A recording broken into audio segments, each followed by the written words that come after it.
Hola besties, it's Kay here, and today we're not gonna be talking about the Nintendo games. We are gonna be talking about books. And in fact, we're gonna be talking about my book addiction, because as a person with borderline disorder, I self-reflect a lot and I have to take care of all of the wild new patterns that appear in my behavior, which I do just in case something gets over the edge and I will have to take care of this. And recently it appeared to me that I buy books when I'm sad or when I'm happy or when I have done something good or bad. I just always go to the shop to buy more books. And the good or the bad thing is that I'm not alone. A lot of people are currently being diagnosed being bibliophiles or bibliomaniacs. Those are people who buy books in a very fast manner. Let's say they would collect all of the editions of their favorite books, no matter condition, no matter the price, they just have to have this book.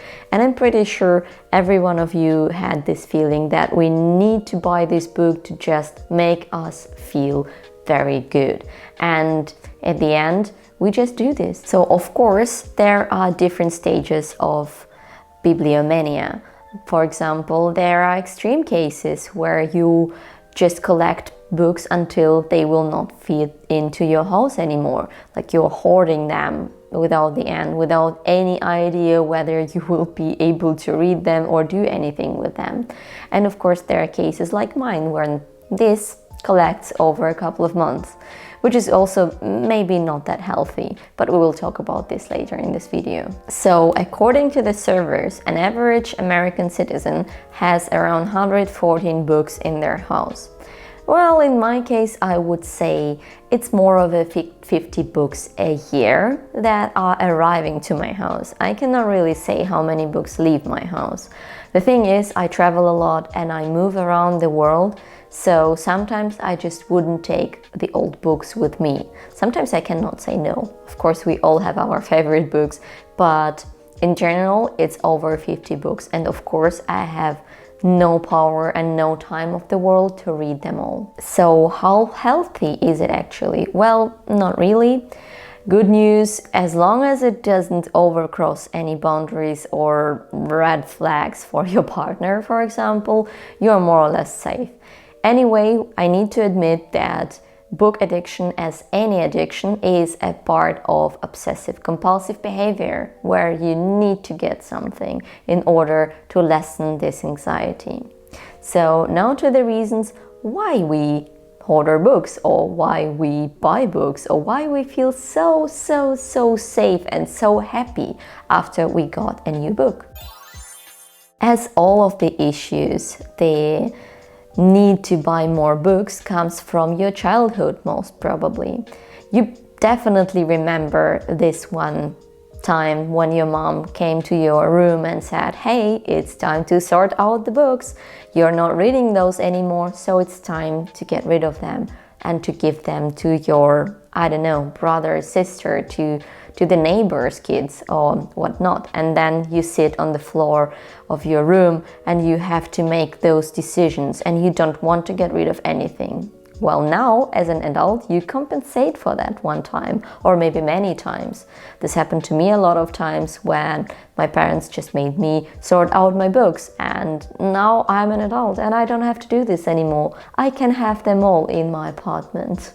Usually, this behavior is a response to some kind of trauma.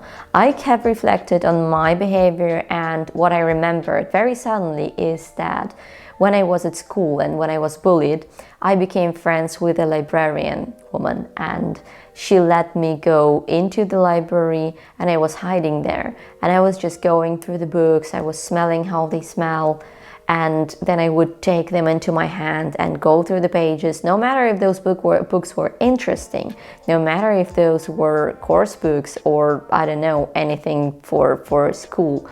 It still made me feel so safe. So right now, when I go to the bookshop, I feel exactly the same. That's what I realized recently. I feel exactly the same feeling of safety, and bookstores are my safe space. I go to the bookstores every single time when I feel bad. I also go to the bookstores every time I feel good. It's my reward, it's my treat, it's my everything when I feel out of the regular. So is it actually good or bad? Do you have to feel bad because you buy a lot of books? I have been thinking about this a lot, and the reason why many of us feel so bad about not reading the books we got, because the good part is behind. We got this endorphin after we purchased a new book. Then comes the bad part when we're not able to read it, because that's where we're like, oh, but others do. But those productivity YouTubers read, I don't know, 300 books a year. Why can't I make myself read even 12? And this is the reason. The productivity culture has made it so toxic to not read books, which I think is absolutely hilarious. I have been shaming myself so many times for getting a book and never reading it until I understood. It's my cure, it's my treatment. When I get a book and I feel good about it, I already got this main band-aid on whatever was bothering me. And as long as this doesn't overcross the money that I don't have, as long as I don't take, I don't know, a credit card and purchase a lot of books that I will never be able to pay for, then it's good. But if you have noticed that your bibliophilia is getting out of control, there are always the ways to control it. So there are a couple of methods, and I quite like both of them. There is the first one where you can make a wish list of the books that you want. I would do this on Amazon, you can do this on paper, anywhere, but I always put my books into the wish list, and sometimes a month later or a couple of months later, I'm not interested in them anymore. Maybe it was a seasonal thing and it's not a season anymore, and you realized like, I don't need the Christmas book in March anymore. Or maybe it was a gardening book and you decided to take care of your plants, and you tried and failed and understood that you're never gonna try this again. So you can forget buying 12 books at one day about planting and gardening and stuff like this. Wish lists always help a lot, at least for me. I really hope you would try this as well. And then there is a second method. It is setting a budget, which works perfectly as a reward, as a rule, as a discipline. For example, you could say if you have made a great week at work, if you have achieved everything, then you could go to the bookstore at the end of the week and get this reward. And the good thing is you get the endorphins and you are waiting for this. It becomes one of your self-treats, that you know that you're gonna go there and you're gonna reward yourself for being so good. And it will help you to be more stable the week, and it will help you to be more excited about the weekend, for example. Of course, if your bibliophilia gets over the age completely and your friends or relatives tell you that it's time to get a therapist, it is of course the very, very first measure you should go for. Because sometimes there are things that we just cannot take care of ourselves. And this is where it's safer to talk to a specialist. How I feel about getting a lot of books nowadays? Amazing. I really like it, and I know that it is my way of coping with the modern world, because we have so much going on that our brain is not capable of reflecting, of reacting, and of just making peace with everything that happens. And if a book a week will make you feel better about everything, then go for it. Lastly, for example, this is one of my last books. This is Mary Bennett, and it's a very teenage romance about a girl who decided to change herself and decided to change her patterns. And this pretty much speaks to me, because I try to change myself because I'm never quite happy with who I am and what I am. As you can see, last time I had blue hair, now it's red, and who knows what it is next time. But how far am I in this book? 20 pages.